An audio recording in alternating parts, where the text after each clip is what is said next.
sucedido eso, a otros no. Y también yo he tenido profesores que les sucedió lo mismo, fue súper raro. Sí, para mí, qué sé yo si es el sistema, qué sé yo. No sé.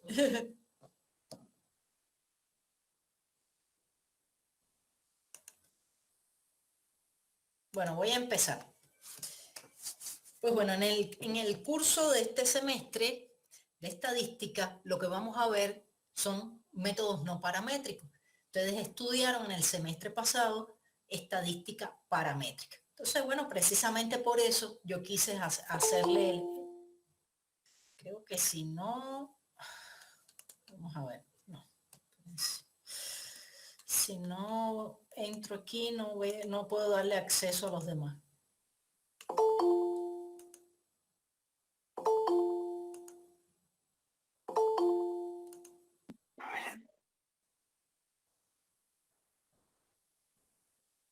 Ya quedan muy poquitos por llegar.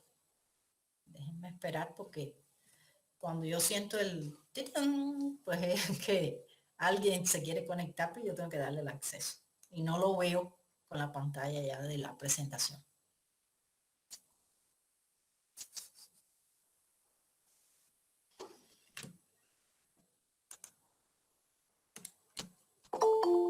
Uy, no hago más que cambiarme y ya me...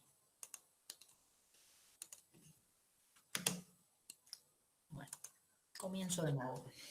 Entonces, como les decía, en el curso, en el semestre pasado, ustedes vieron estadística paramétrica y por eso precisamente les quise hacer la evaluación diagnóstica para tener idea de los conocimientos que poseen. Y bueno, ya sé que tengo que hacer hincapié en algunos de los conceptos. Entonces, comenzaremos hoy dando una breve introducción acerca de la estadística y hablando de manera general de los procedimientos de la estadística no paramétrica, que por supuesto voy a tener que mencionar algunos conceptos de la estadística paramétrica. No sé, ese ruido del micrófono no es mío, no es del mío, ¿verdad? Sí, por favor ustedes apaguen los suyos y si tienen dificultades con escucharme o se corta la voz o algo, me lo dicen para, bueno, ver qué yo puedo hacer. Porque ahora estoy por Wi-Fi, pero mudándome de lugar pudiera, pudiera conectarme por cable. Lo que pasa es que tengo que hacer muchos movimientos para eso. Entonces, si puedo con Wi-Fi, pues me conecto por Wi-Fi mejor.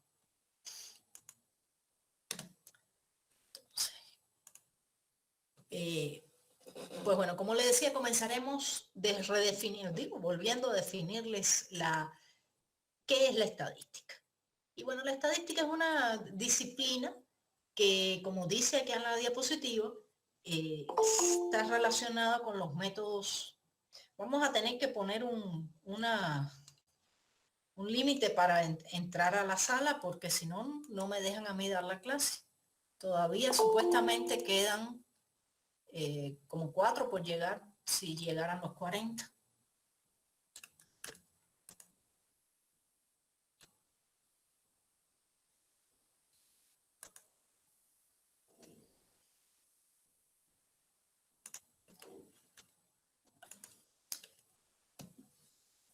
Como dice acá en la diapositiva, uy, está complejo.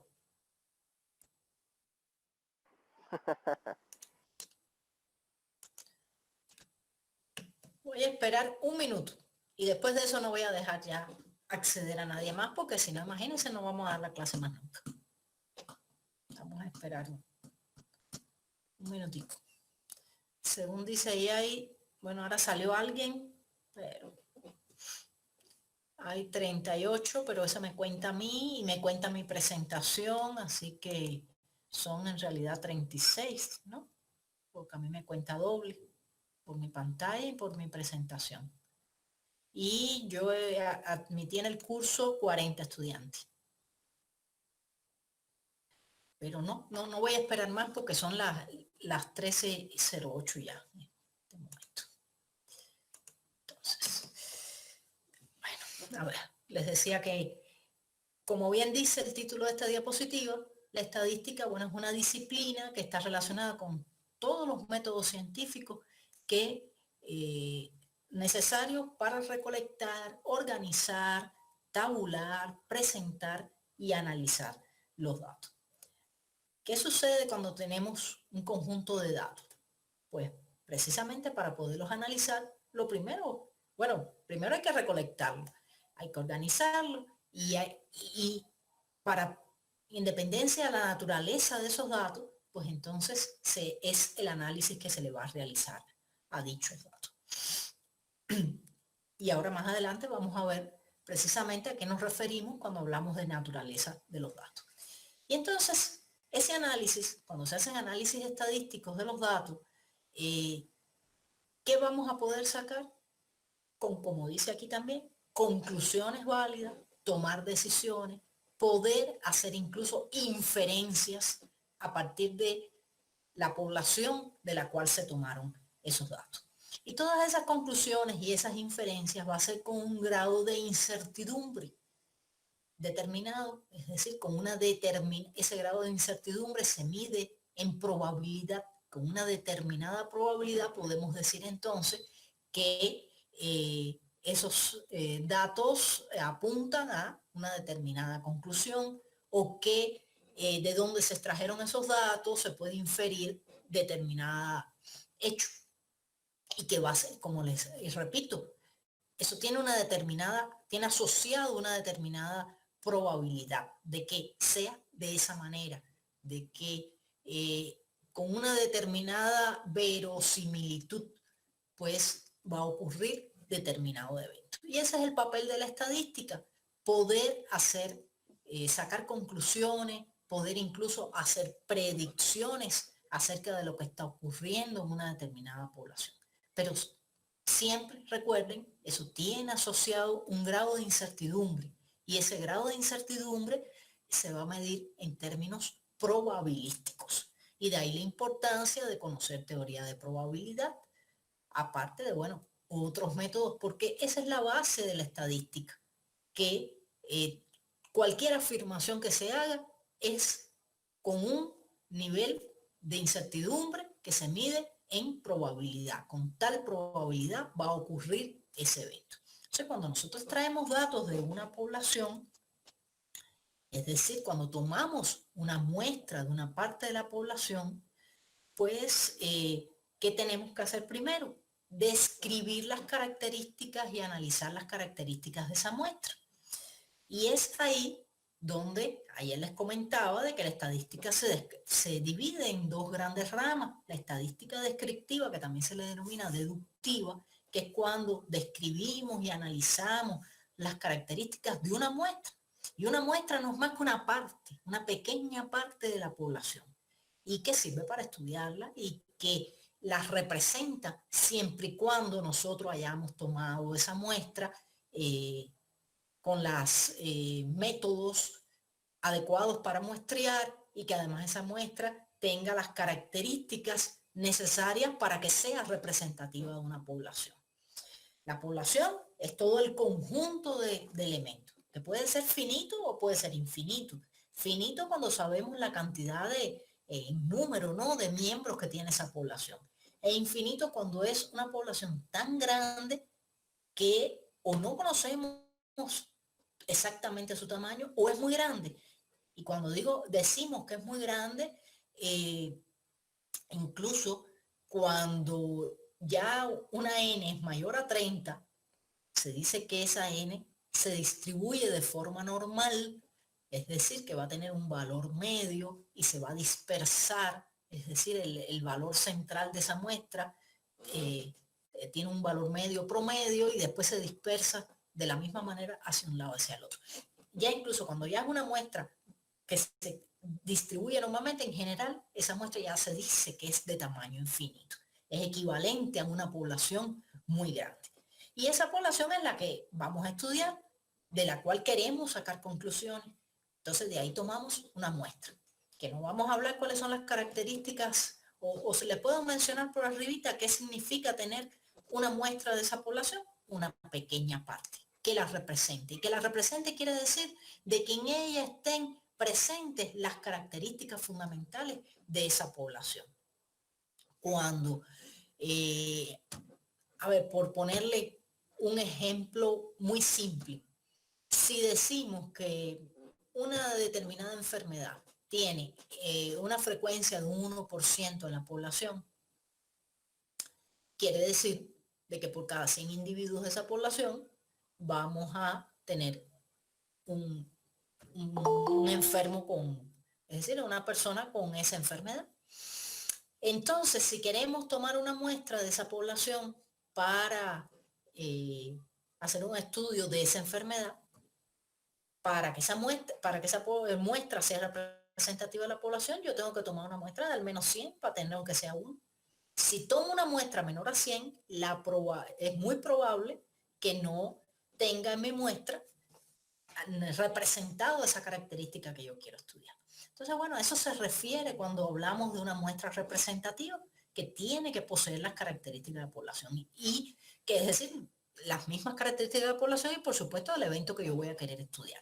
Ahora bien, ¿qué influye para que mi muestra pueda ser representativa? Bueno, la forma en que voy a seleccionar los individuos, la cantidad de individuos que voy a seleccionar y tenemos una unidad dedicada precisamente al muestreo. Entonces, simplemente para ir mencionando algunos conceptos, ¿no? Y que vayan comprendiendo. Entonces, cuando tomamos una muestra representativa de la población y vamos detrás a describir qué características posee esa muestra, sin sacar ninguna otra conclusión, estamos haciendo estadística descriptiva o deductiva, que es como se denomina.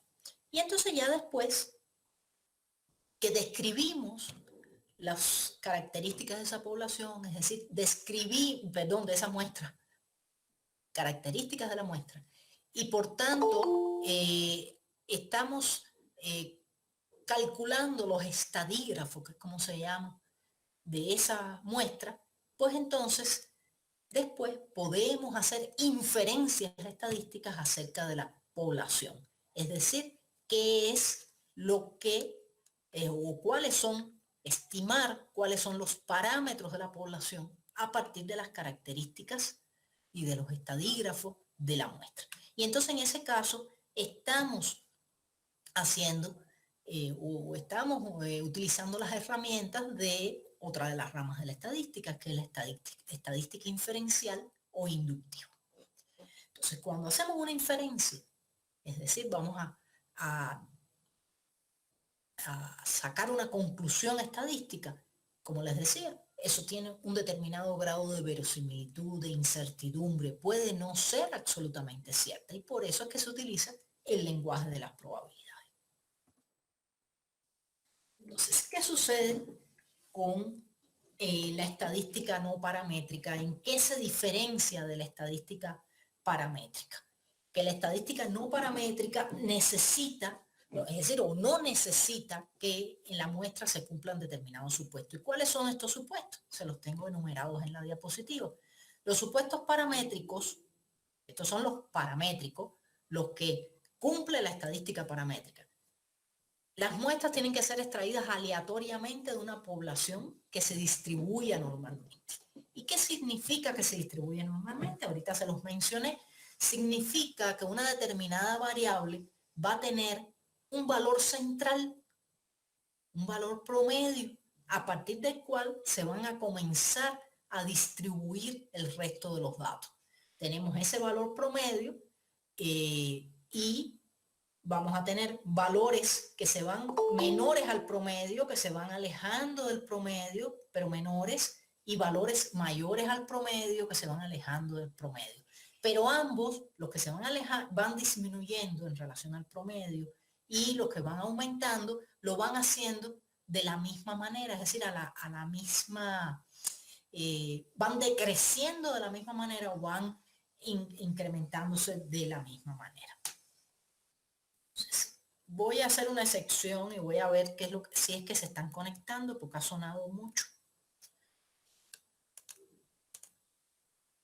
Pero, por favor, necesito que lleguen a tiempo porque los demás compañeros están aquí temprano y entonces yo tengo que interrumpir para poderle dar la entrada a ustedes. Ya había dicho que no lo iba a hacer, pero ya ha sonado varias veces, pero ahora sí ya no lo hago más. Bien. Entonces pierde uno incluso el hilo. No sé ni lo que les estaba diciendo. Bueno, que el primer supuesto paramétrico. Muestras que se extraigan aleatoriamente. ¿Y qué significa? Y ese es uno de los conceptos que le preguntaba ayer en la evaluación diagnóstico, que sean extraídas, que las muestras sean extraídas aleatoriamente. Ya les dije lo que significaba que se distribuyeran normalmente. Tenemos un valor central que se dispersa hacia un lado o hacia el otro, valores mayores, valores menores, es decir, un valor promedio, es decir, el promedio de todos esos valores tiene un máximo y ese va a ser el valor central donde la mayor parte de los individuos van a estar concentrados. Y después se dispersa hacia la derecha, hacia la izquierda, valores mayores, valores menores, y decrece y aumenta en la misma proporción. Ajá. Entonces, eso es lo que significa que estén normalmente distribuidos. Y que sean extraídas aleatoriamente va a significar de que todas las muestras que se tomaron, y vamos a llamarle, cuando estamos hablando de una población, decimos que la población está compuesta por individuos. Y una muestra es un grupo de esos individuos. No hagan, es decir, no consideren que el individuo es sinónimo de persona. Un individuo puede ser de la población, puede ser si estamos estudiando a las plantas, pues cada planta es un individuo de esa población. Si son animales, cada animalito es un individuo de esa población. Si son mediciones de colesterol, cada medición es un individuo de la población. Entonces, bueno, cuando extraemos una muestra de la población que se extraiga aleatoriamente, quiere decir que cada uno de los individuos que componen a esa población tienen la misma probabilidad de ser seleccionado. Eso es lo que significa que sea aleatorio. Por ejemplo, si uno tiene una bolsa llena, eso es lo más clásico, el ejemplo más clásico, una bolsa llena de fichitas que tienen números y yo tengo todas mis fichas de ahí del 1 al 100, los sacudo y uno introduce la mano a tomar una, cualquiera, es decir, todas tienen la misma probabilidad de ser elegidas y es esa manera de seleccionarla, es hacer un muestreo aleatorio, porque yo no voy ninguna, es decir, yo no voy a condicionar escoger una o escoger otra. Todas tienen la misma probabilidad. Yo meto la mano y agarro la primera que me encuentre. Entonces, otro supuesto paramétrico es que las muestras sean observaciones independientes, excepto para cuando sean pareados. Y ahora les explico qué significa que sean pareados. Observaciones independientes. ¿Qué significa eso? A ver, les voy a poner un ejemplo. Yo voy a muestrear, con el ejemplo del colesterol, mediciones de colesterol de diferentes individuos. Y entonces yo escogí una población, una muestra aleatoria de individuos que le voy a medir los niveles de colesterol. Para cuando yo le mido el colesterol a un individuo y después se lo mido a otro, esa medición no dependió de la otra medición porque son dos individuos diferentes y no tiene nada que ver una medición con la otra. A eso se refiere cuando habla de observaciones independientes. Cada dato se obtuvo de manera independiente. ¿Qué sería una observación dependiente? Que ahora yo a ese individuo, que está en mi muestra, yo le tomo una muestra de sangre y mido el colesterol. Ahora, hoy. Y dentro de una semana, a ese mismo individuo le voy a hacer otra determinación de colesterol. Entonces ya ese es lo que se denomina valor pareado o muestra pareada. ¿Por qué?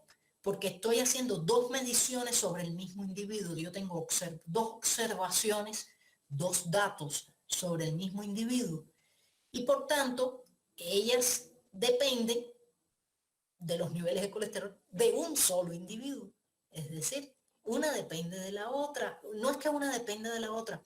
Es decir, ambas tienen el mismo origen.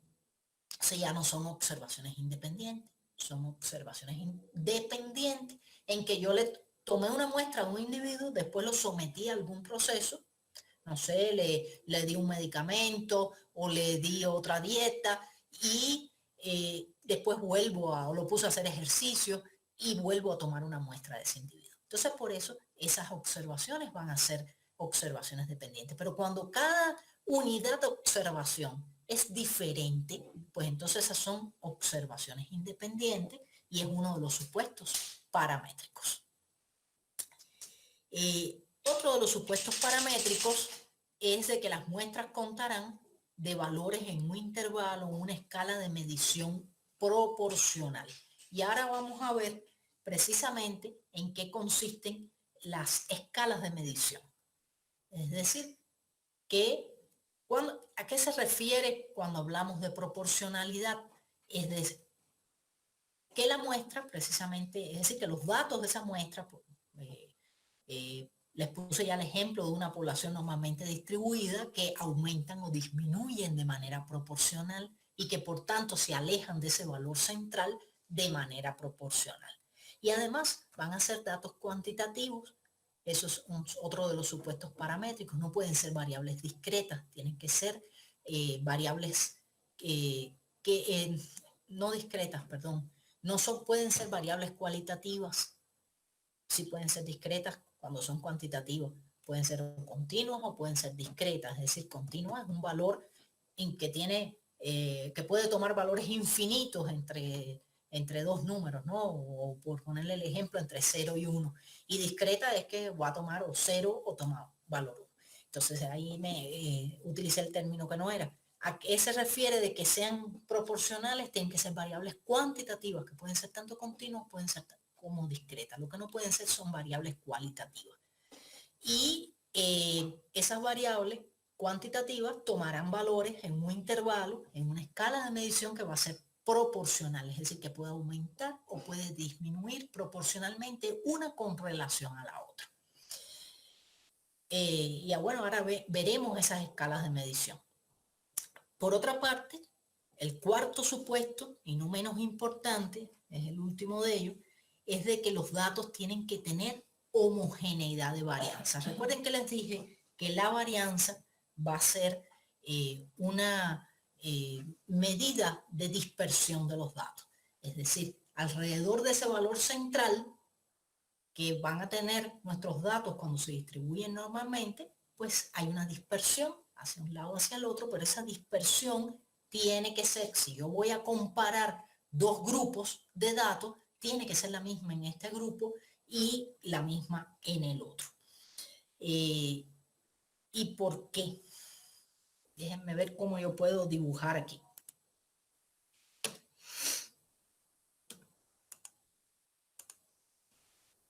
¿Cómo puedo dibujar? Me imagino que ustedes lo están viendo.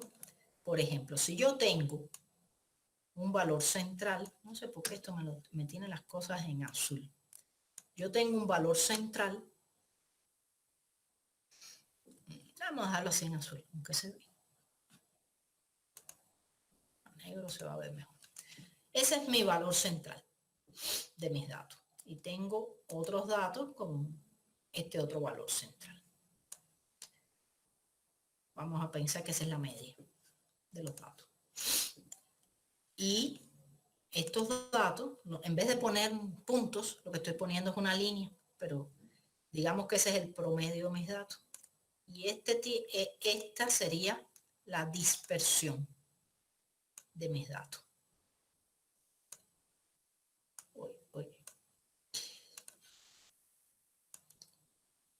¿Qué significa esto? Espérense que este no me quedó bien.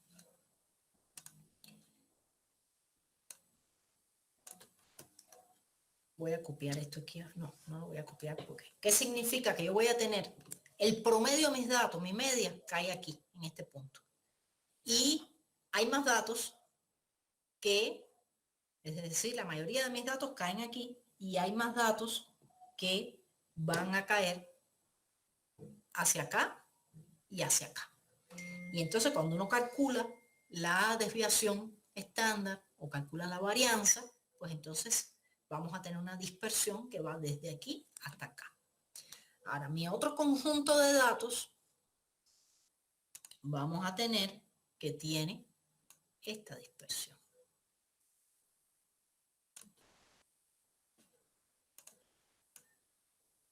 Aquí.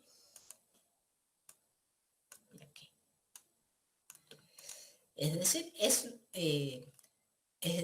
lo que tenemos del lado derecho representa lo mismo que tenemos del lado izquierdo, lo único que son otros datos. Y que tiene un valor central que se ubica aquí y una dispersión que tiene esta distribución. Este tipo de datos es el que se dice que no hay homogeneidad de varianza o que no tienen la misma dispersión. Porque fíjense que la varianza de uno o desviación estándar, dependencia, las dos son medidas de dispersión, va a ser diferente a la del otro, que es mayor. ¿Y por qué cuando yo estoy haciendo un análisis paramétricos, uno de mis supuestos es que tiene que haber homogeneidad de varianza? Porque miren qué diferente están estas dos medias. Miren, una es aquí y la otra es aquí. Sin embargo, como no hay homogeneidad en la dispersión que tienen esos datos, el intervalo en que se mueven estos datos coincide con el intervalo en que se mueve este otro. Y por tanto, si yo hago un análisis paramétrico en que voy a comparar estas dos medias, como sus desviaciones o su varianza son diferentes, pues entonces el test estadístico me puede decir de que ambas medias son iguales. Si por el contrario hubiera homogeneidad de varianza y ambas varianzas fueran iguales de estos dos grupos de datos, con seguridad el test estadístico me va a decir que ambos conjuntos de datos son diferentes. Entonces, por eso es muy importante que cuando uno hace un análisis paramétrico,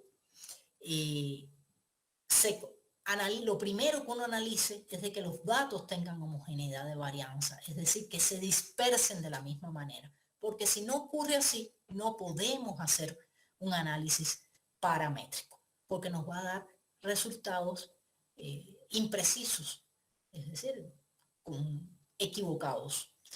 Otro supuesto importante es que la muestra sea mayor a 30. Al inicio le explicaba de que una muestra mayor a 30 en general se distribuye normalmente y se considera que ya es una muestra suficientemente grande, equivalente a una muestra de tamaño infinito.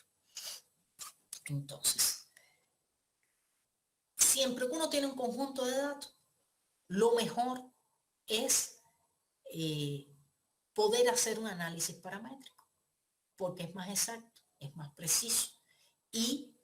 Pero para poderlo hacer, hay que asegurarse que se cumplen estos supuestos paramétricos. Si no se cumpliera alguno de estos supuestos paramétricos, es posible transformar esos datos para ver si se pueden cumplir esos supuestos paramétricos. Es decir, siempre que uno tenga una variable cuantitativa, lo primero que hay que pensar es, yo debo hacer un análisis paramétrico de mis datos con una variable cuantitativa. Pero tengo que ver si se cumplen cada uno de estos supuestos. Y si en el caso que sí se cumplieran todos estos, los tres primeros, pero lo que sucede es que sus datos no se distribuyen normalmente o no tienen homogeneidad de varianza o es una muestra pequeña, pues entonces lo que hay que hacer es intentar transformar esos datos para que se cumplan estos supuestos. Si a pesar de eso no se cumplen esto, no hay manera de normalizar esos datos, pues entonces no queda más remedio que utilizar un test no paramétrico que es menos potente. ¿Por qué es menos potente? Porque los tests no paramétricos no necesita que las muestras cumplan determinados supuestos. En este caso, cuando tenemos test paramétricos, hay una serie de supuestos que se cumplen, que entre ellos está de que las muestras se distribuyan chi cuadrado, se distribuyan, además de que se distribuyan normalmente, pues pueden distribuirse es decir, cumplir una distribución de tipo chi cuadrado, chi cuadrado no, de student, o se distribuyan en, una determinada distribución de probabilidad. En la no paramétrica no es necesario que uno conozca a priori cuál es la distribución de probabilidad en la cual se distribuye. pero es menos potente. ¿Por qué? Porque las variables cuantitativas lo que se hacen es asignarles, la base de la estadística no paramétrica es asignarles rangos. Y entonces cuando uno le asigna rango, en el mismo grupo puede caer un conjunto de datos y uno no puede discriminar entre ellos, como sucede cuando sí utiliza supuestos paramétricos en los cuales tiene datos continuos, calcula media, calcula desviación estándar. En este caso, yo puedo tener un conjunto de datos, y ya veremos después cuando veamos los diferentes métodos, en los cuales yo entonces tengo que volver esa variable cuantitativa, casi que la tengo que volver cualitativa. La voy a convertir a un rango, la voy a asignarle un determinado valor en dependencia de si está por arriba o por debajo de la media. Entonces, eso hace que los instrumentos de la estadística no paramétrica que se utilizan para variables cualitativas sean poco potentes cuando yo tengo variables cuantitativas que no cumplen los supuestos paramétricos y que entonces las tengo que volver prácticamente variables cualitativas para poderlas comparar mediante los instrumentos de la estadística no paramétrica. Bueno, esta es la lámina aquí. Siguiendo con los conceptos, tenemos que, para definir algunos términos, ¿no? Y recordárselo, aunque estos son cosas del semestre pasado, una variable, y recuerdo que cuando le estuve enseñando, no fue a ustedes, fue a otro grupo, que yo le di clase y estuvimos enseñando algunos rudimentos de programación, haciendo diagramas de flujo, pues entonces era un poco difícil para ustedes comprender el concepto de variable. Variable es un símbolo, una variable es un símbolo y que puede tomar cualquier conjunto de valores prescritos, ¿no? Como dice aquí en la lámina. Entonces, ¿qué vamos a tener? Que el dominio de una variable es todo el conjunto de valores que puede tomar esa variable. Y decía de que cuando les estuve dando clases de computación y que les hablé de diagramas de flujo y hablábamos de variables, como que costaba un poco de trabajo a ustedes y bueno, en general a todos les cuesta un poco de trabajo porque esa idea de que un símbolo puede tomar diferentes valores es la que se vuelve confusa. Y si ahora yo digo que yo tengo la variable X para calcular, no sé, el índice de masa corporal de los individuos, esa variable X va a tomar el valor del índice de masa corporal del individuo 1 y ya después que yo lo calculo, pues entonces esa misma variable me va a tomar el valor del índice de masa corporal del individuo 2. Entonces no tengo que cambiarle el nombre a la variable y crear, si tengo 30 individuos, crear 30 variables, X1, X2 hasta la 30. Yo tengo X y X va a ser con valor 25 para el individuo 1, con valor 26 para el individuo 2 y así sucesivamente va a tener diferentes valores en dependencia de el dominio que ella tenga, del conjunto de valores en que ella pueda tomar. Entonces, dentro de las variables, ahorita le mencionaba, tenemos las cuantitativas, que son las medibles, que son las con las que trabaja la estadística paramétrica y que pueden ser a su vez continuas o discretas. Continua porque toma cualquier valor entre dos valores cualesquiera en ese intervalo de valores, y discreta va a tomar valores en un conjunto numerable, finito de valores. Por ejemplo, 0, 1, 2, 3. Y el otro puede ser 0.1, 0.11, 0.11, 11 y así. Valores infinitos. Y tenemos las variables cualitativas que pueden ser nominales u ordinales. Las variables ordinales tienen un orden y las variables nominales, por ejemplo, los nombres de los estudiantes de la clase que están, es decir, que están presentes en la clase hoy, de los nombres de cada uno de los estudiantes. Es decir, tenemos a Oscar, tenemos a Schultz, así, diferente. Entonces, eso es nominal. Ordinal, que ahora, por ejemplo, yo tenga... Ordinal permite un orden, como les digo. Entonces, a ver qué ejemplo se me ocurre. Bueno, sí, ahora yo las variables voy a tener es las calificaciones de ustedes de la evaluación diagnóstica de ayer. Ahí sí voy a tener un orden, porque voy a tener que uno obtuvo 40, otro 48, otro 56, otro 68, así. Entonces, usualmente los datos continuos son posibles medirlos y los datos discretos podemos enumerarlos. Entonces, las variables. ¿Y por qué es tan importante poder clasificar las variables? Porque en dependencia del tipo de variable, así va a ser la prueba estadística que va a ser aplicable a ese tipo de variable. Entonces, por eso es a lo que se le denomina naturaleza de los datos. Es lo primero que hay que ver cuando uno tiene un conjunto de datos frente a sí. A ver, ¿cuál es la naturaleza de estos datos? ¿Qué tipo de datos tengo? ¿Tengo datos cuantitativos o datos cualitativos? Y si dentro de los datos cuantitativos, ¿qué es lo que tengo? ¿Datos continuos o tengo datos discretos? Y dentro de los cualitativos, ¿qué tengo? Variables de qué tipo, es decir, en los cualitativos, variables de tipo nominal, de tipo ordinal. Bueno, lo tengo aquí en la otra también. Entonces, cuando voy a medir, es decir, el proceso de medición, voy a realizar un proceso de medición, es decir, voy a asignarle el valor a una variable, pues entonces tengo diferentes escalas de medición.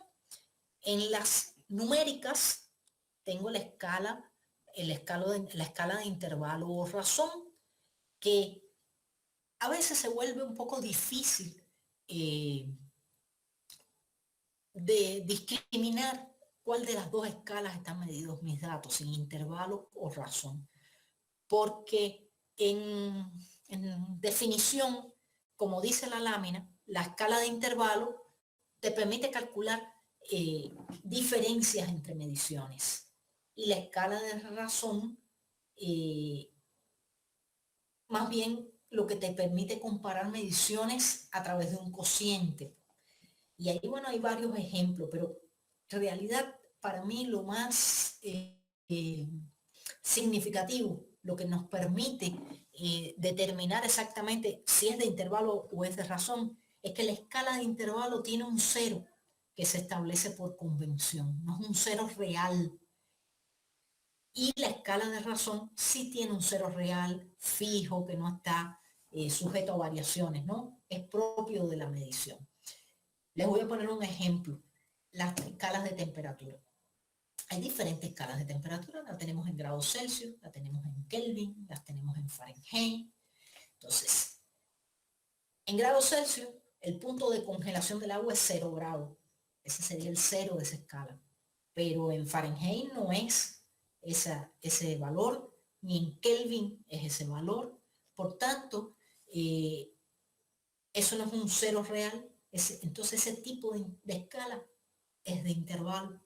Ahora bien, si yo voy a hacer una determinación, no sé, de glucosa en sangre, sí puede haber cero glucosa en sangre, está bien muerto, pero bueno, sí puede haber cero. Entonces es la escala de razón. Para mí es el criterio más fácil para identificar si estamos frente a una variable que se ha medido en la escala de intervalo o en la escala de razón. Preguntarse, ¿hay un cero real o ese cero es por convención? El cero que pueda tomar mi valor.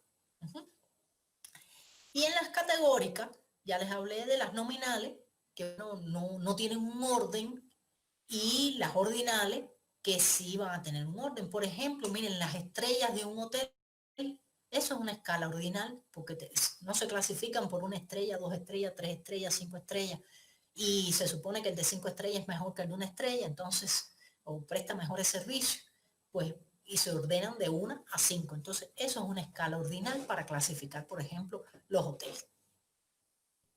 Y bueno, aquí tienen como una especie de esquemita para que les quede más claro los diferentes niveles de medición de las variables. La nominal, uno los nombra, por eso el ejemplo que les puse fue el de los nombres. El ordinal, esos atributos se pueden ordenar. El intervalo, es importante la distancia y no hay un cero real. Y la razón, si hay un cero absoluto. Y por supuesto las nominales y ordinales son categóricas, ¿no? Y intervalo y razón para variables cuantitativas. ¿Hasta aquí tienen alguna duda? Todo bien. Eso más bien son definiciones y conceptos del semestre pasado, pero bueno, yo quiero recordarlos porque es muy importante tenerlos en mente a la hora de poder aplicar cualquier prueba estadística y comprenderla, porque si uno no sabe de qué tipo es su variable, no va a poder entonces después saber qué prueba estadística tiene que utilizar para analizarlo.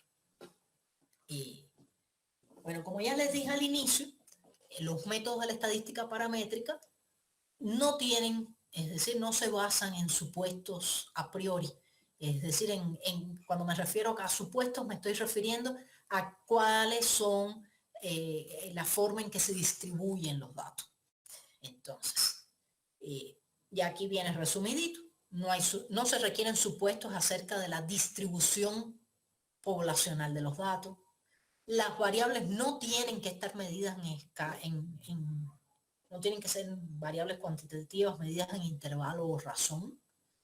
Y cuando los datos están, es decir, las variables están medidas en la escala intervalo razón, pero no cumplen los supuestos paramétricos, no se distribuyen normalmente, entonces se convierten a variables categóricas, a variables discretas, y ahí es donde se pierde información. Por eso es que los métodos de la estadística no paramétrica son menos potentes, porque al convertir, si yo tengo ahora un conjunto de datos, eran mediciones, y que, no sé, vamos a poner que son mediciones de glucosa, y los valores normales son entre 60 y 100. Yo voy a tener que los valores se van a distribuir entre 60 y 100, pero resulta ser de que no se me distribuyeron normalmente porque mi muestra era muy pequeña o porque por lo que fuera, y voy a tener valores, muchos valores, es decir, unos cuantos valores en 60, otros muchos en 100, o incluso voy a tener por arriba de 100, voy a tener por abajo de 60, no se me distribuyen normalmente, entonces yo los tengo que convertir a variables categóricas para utilizar un test no paramétrico. Y para convertirlo, yo le asigno rango. Por ejemplo, todos los que estén entre 60 y 70 van a tener un mismo valor. Todos los que estén entre 70 y 80, otro mismo valor, va a ser otro grupo.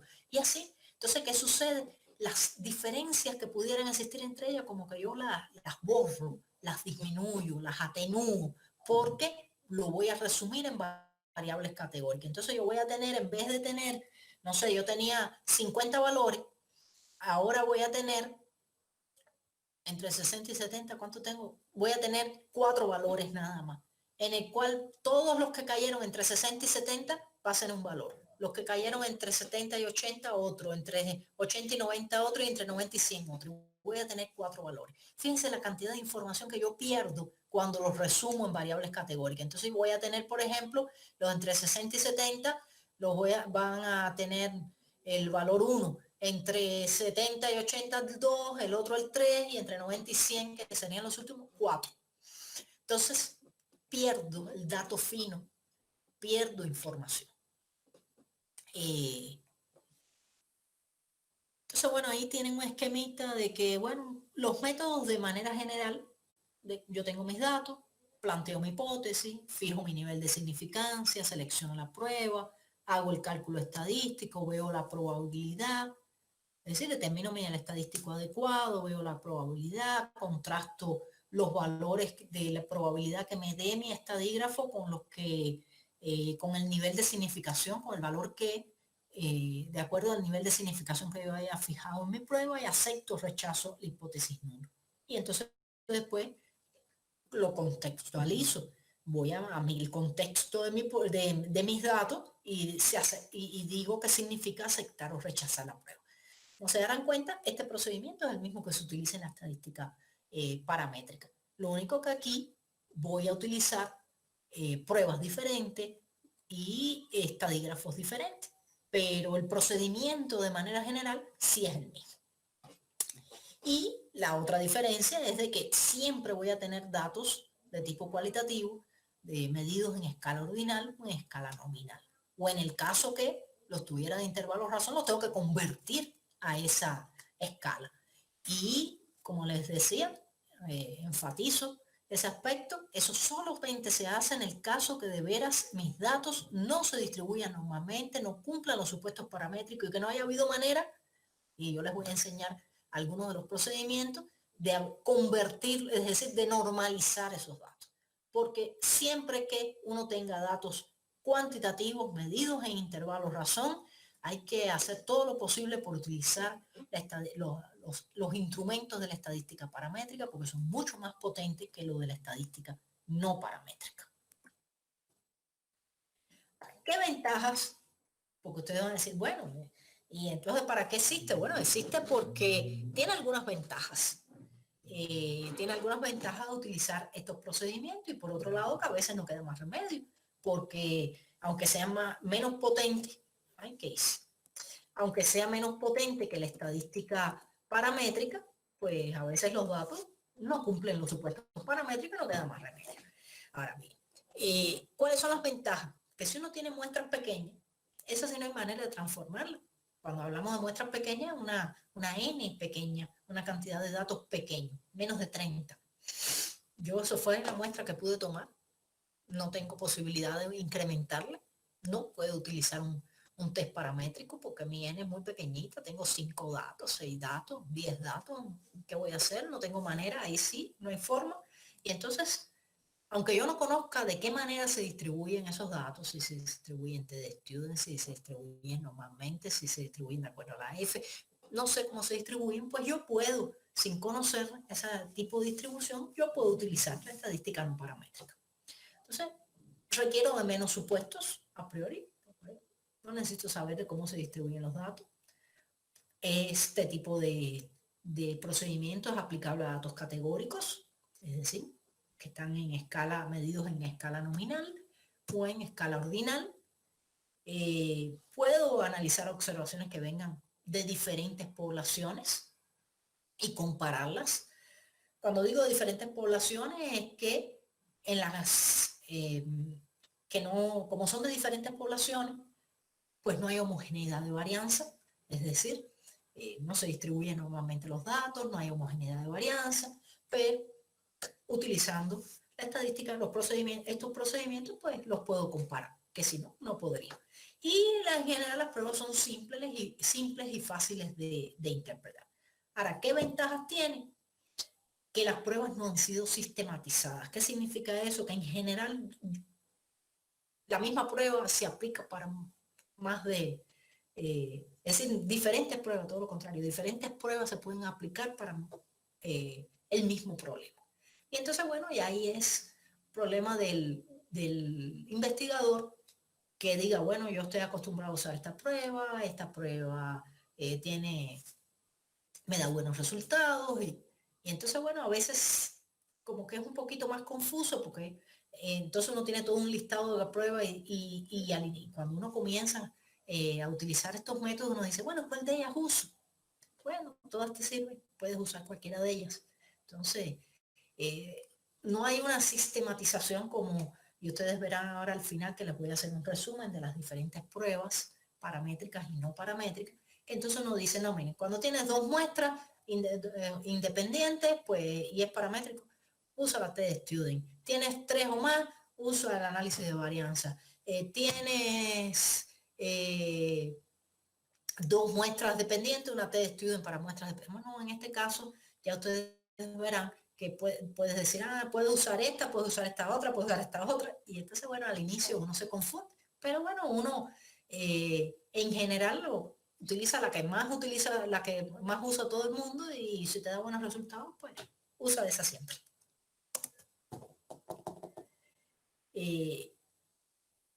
Cuando tenemos datos cuantitativos medidos en escala intervalo razón y que esos datos no cumplen los supuestos paramétricos, como les decía, hay que transformarlo, hay que convertirlo a datos categóricos en la escala nominal u ordinal. Y ahí era, vuelvo a repetir, donde se pierde información.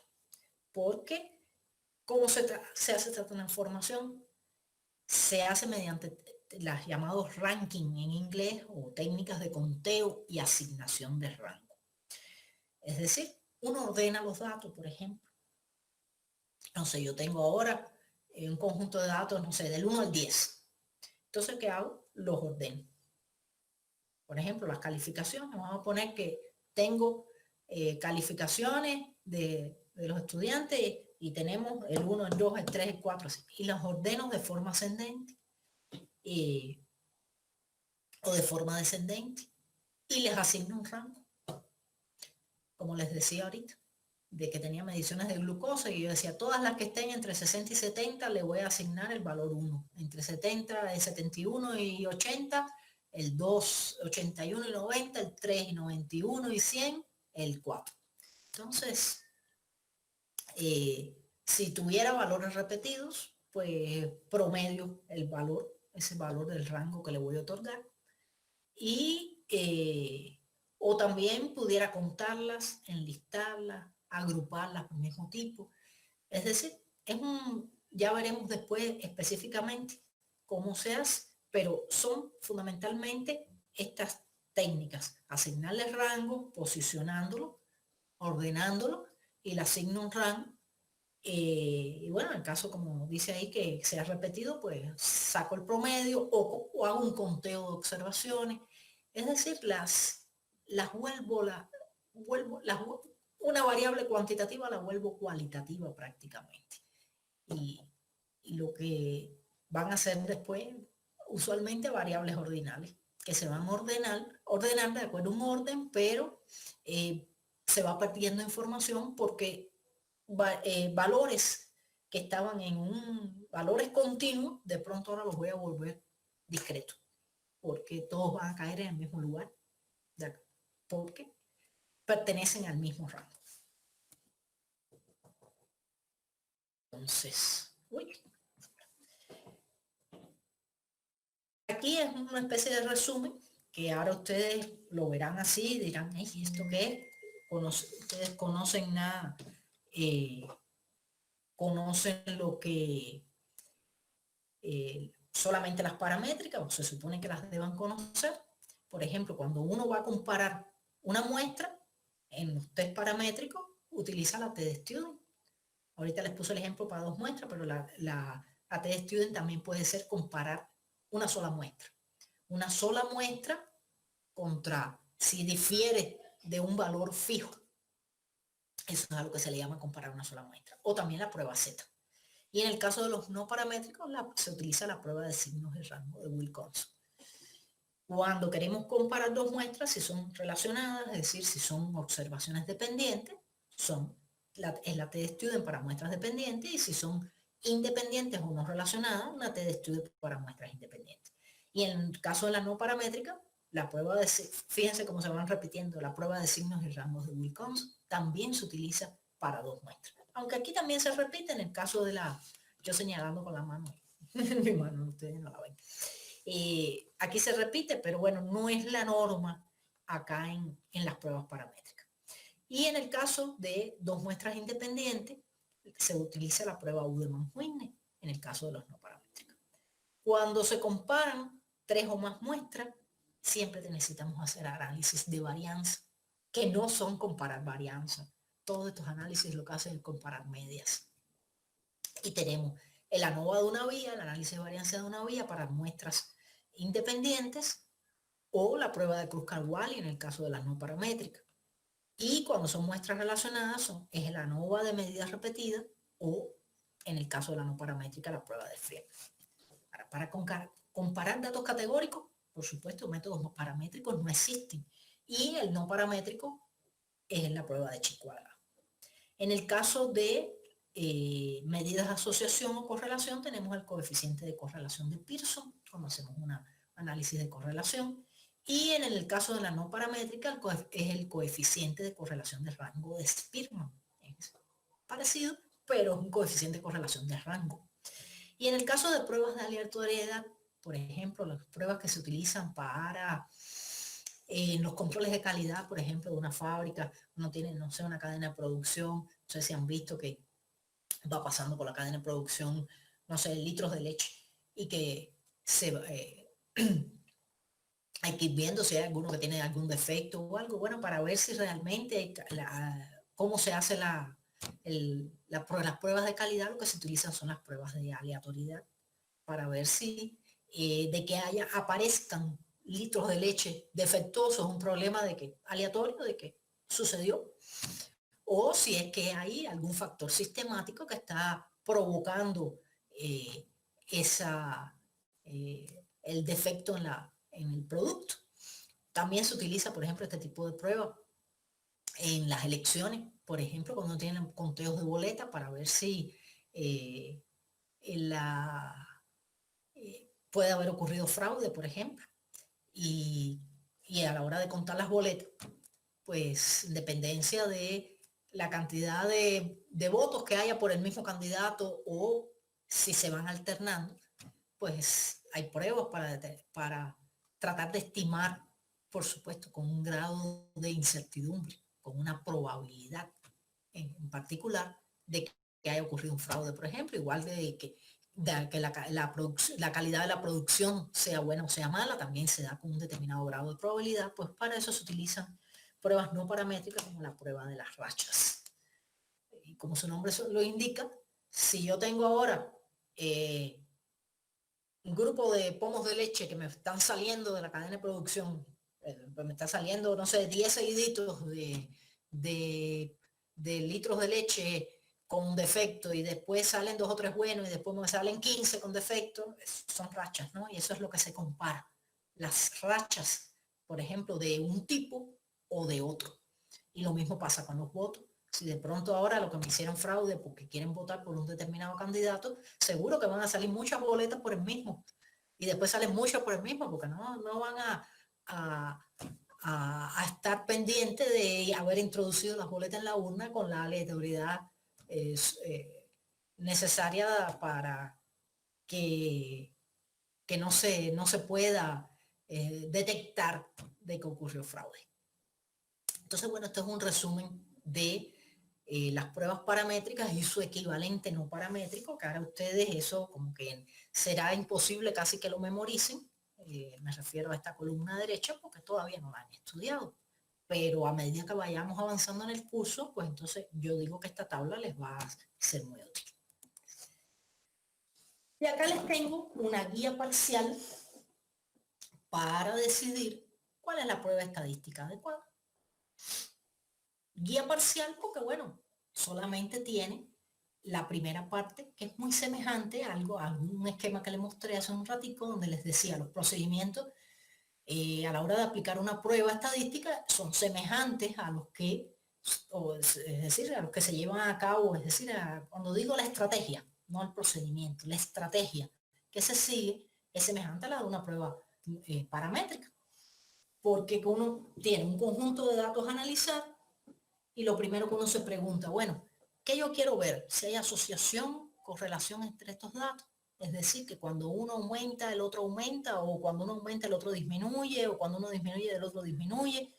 ¿Sí o no? Bueno, si es sí, pues ve es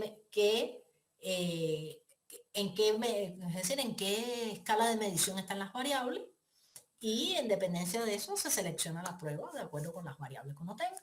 Y ve si la prueba es paramétrica o si es no paramétrica, si es el coeficiente de correlación de Pearson o si es de Spearman el que tiene que calcular. Ahora, si no es una medida de asociación-correlación, pues uno dice, bueno, lo que tengo que hacer es estadística inferencial, enunciar la hipótesis nula, tengo que comparar una sola muestra, es decir, yo quiero saber, por ejemplo, si yo digo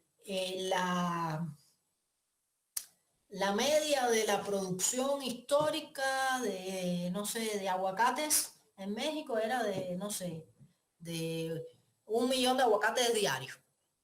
Y ahora se están produciendo 1,5 millones. Yo quiero saber si ese 1,5 millones es diferente al millón. A eso es a lo que se refiere cuando comparo una sola muestra. Yo quiero comparar un conjunto de datos contra un valor en particular.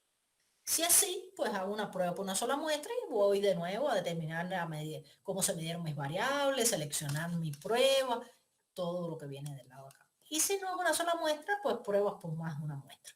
Si son muestras independientes, pues sí, pues continúo mi proceso, y si no, también continúo mi proceso, pero tengo que saber si mis muestras son dependientes o independientes. Por eso les digo que es una guía parcial, porque ahora aquí nos falta comenzar a estudiar cuáles son las pruebas que puedo utilizar de acuerdo al tipo de variables que yo tengo. Y si es paramétrica, pues ya ustedes saben acá, y si son no paramétricas serían, estas son las paramétricas, estas serían las no paramétricas, que es las que vamos a estudiar en este semestre. Yo les mandé un libro, es decir, les subí un libro que está en inglés, que es este de acá, a mí me gusta mucho. Pero bueno, estos son los libros en español. Yo no los tengo. Si no se los hubiera subido, voy a tratar de buscarlos. Y si los tengo, pues se los subo también. Entonces, esta clase era más corta, porque bueno, yo pensaba ponerla junto con el examen. El día poníamos la evaluación diagnóstica y atrás dábamos esta clase, pero no se preocupen, no hemos terminado. Y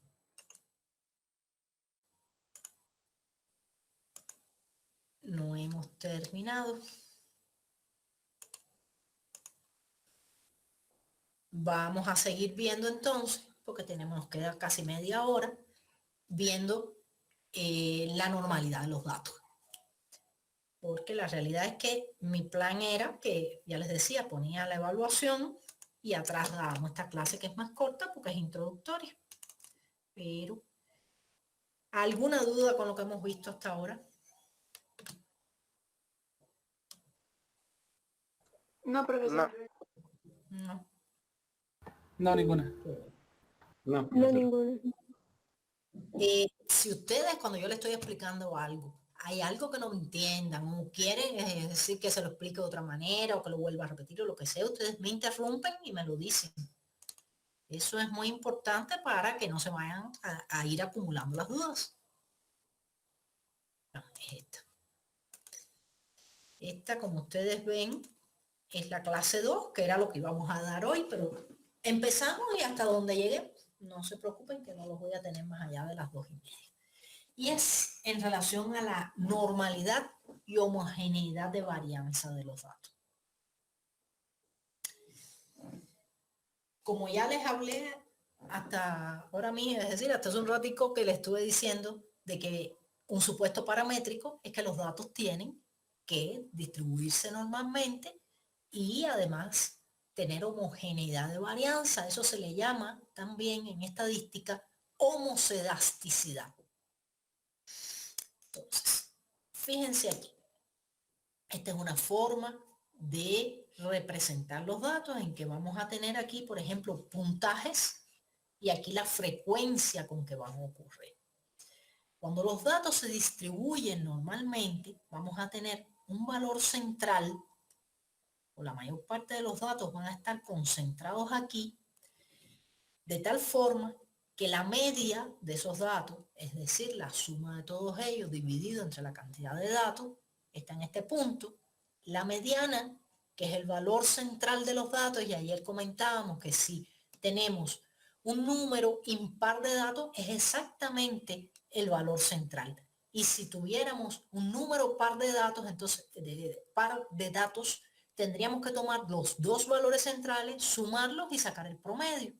Entonces, cuando los datos se distribuyen normalmente, la media, la mediana y la moda, ¿alguno de ustedes se acuerda de qué cosa es la moda?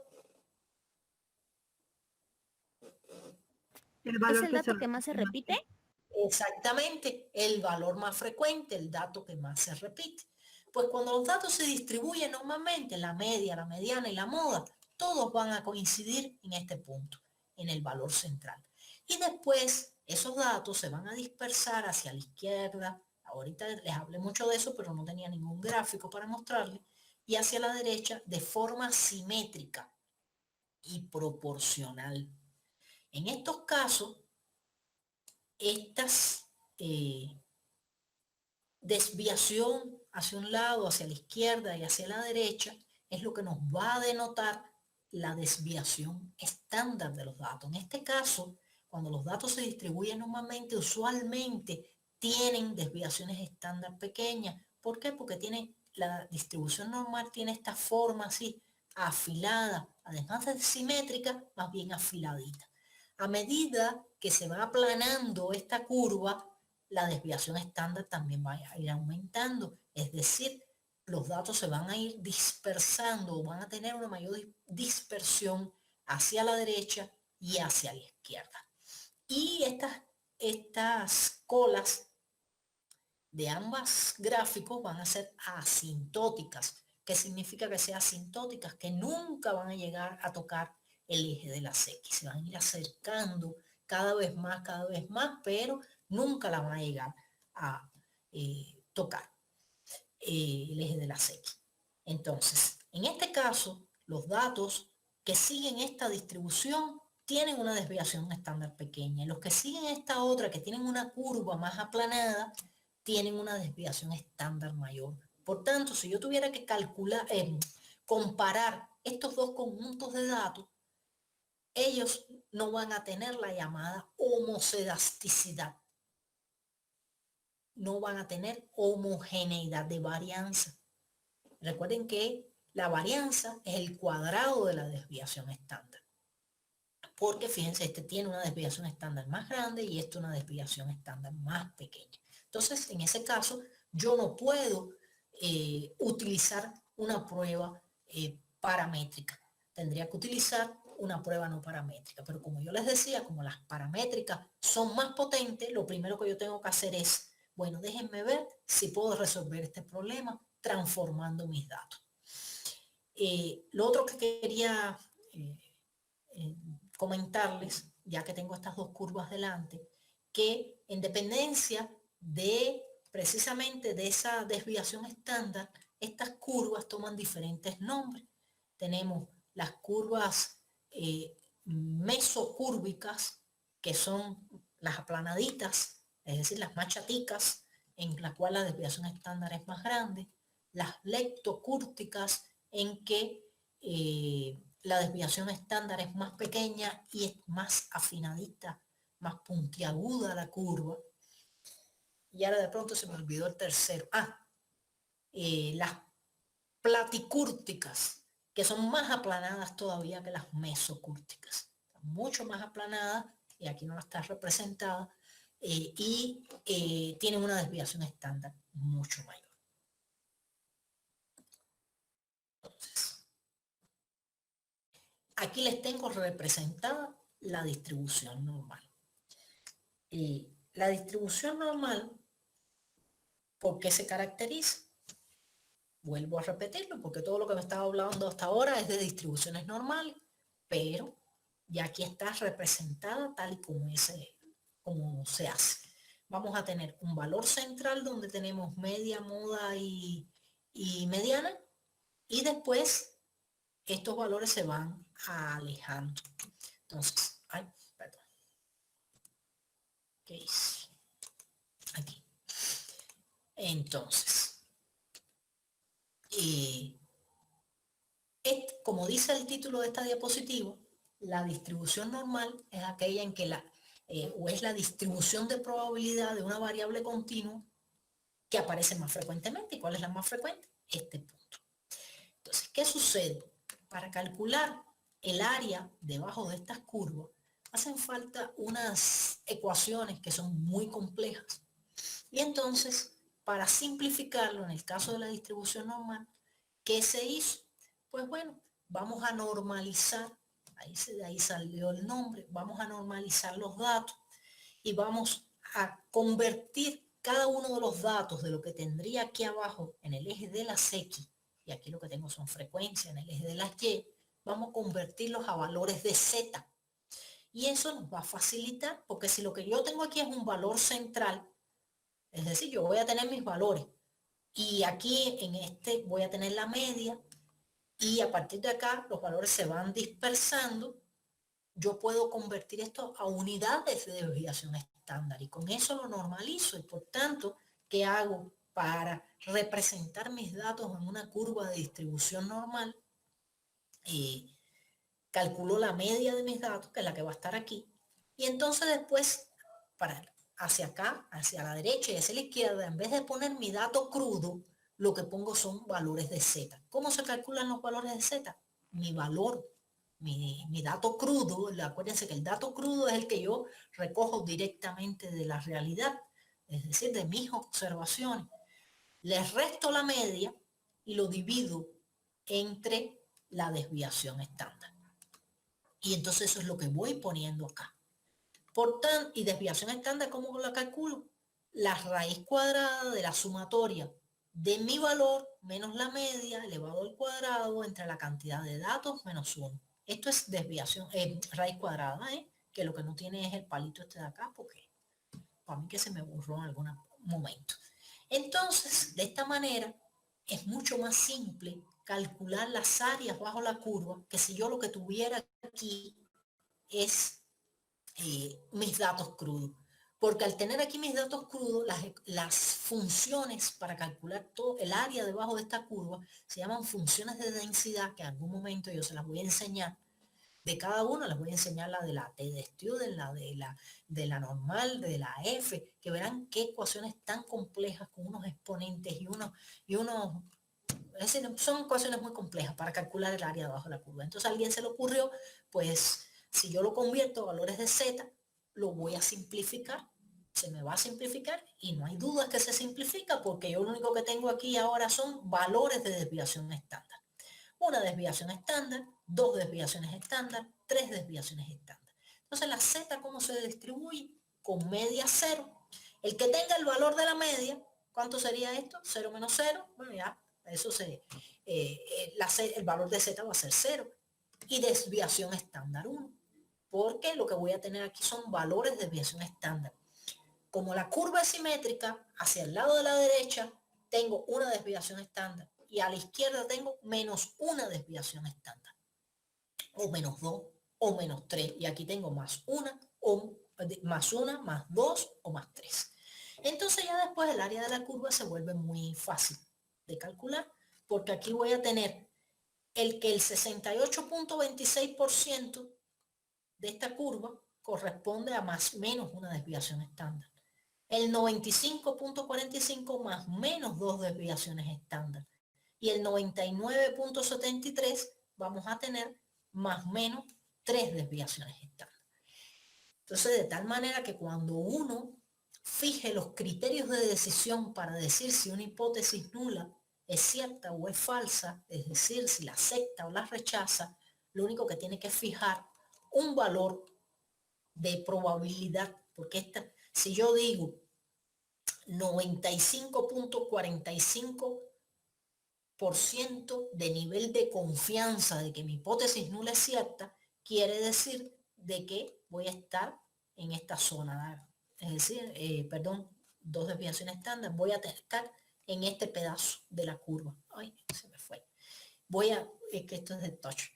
Voy a estar en tengo que hacerlo con el cursor porque si toco con las manos, en este pedazo de la curva. Y el otro 5% va a estar distribuido en este pedacito. Como voy a tener en cuenta por arriba y por debajo de mi media, pues entonces voy a tener, voy a decir 5%, pero 2 desviaciones estándar es 95.45. Pero bueno, vamos a decir 95, que es 1.96 desviaciones estándar. Entonces voy a tener un 2.5% del lado de acá y otro 2.5% del otro lado. Por tanto, cuando yo haga mi test estadístico, siempre valor del cálculo de si las medias son iguales o no, la probabilidad, el valor que obtengo de la Z va a estar por aquí.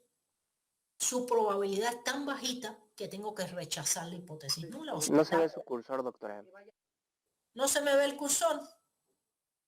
Uy. Bueno, yo no lo veo. ¿Ustedes? Nunca lo vi yo. Ay, No, yo tampoco lo vi. me hubieran Nunca- dicho.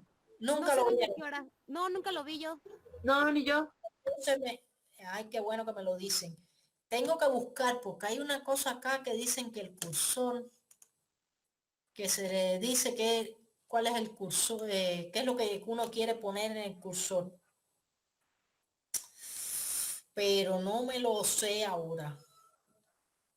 Bueno, lo que nos quedaría entonces, porque son poquitas láminas los que me nos faltan, es que lo dejáramos ahí, porque si yo no les señalo, ustedes no se van a dar cuenta de lo que les estoy diciendo.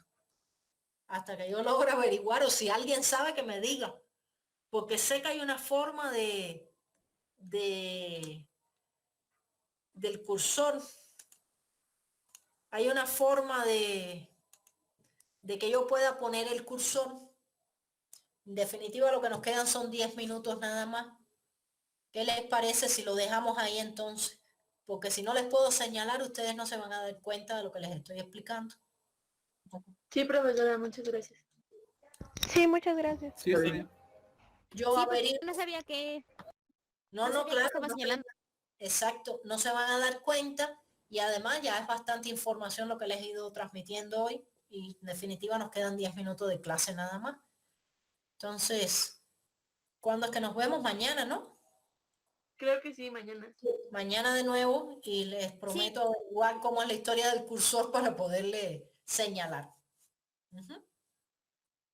Entonces,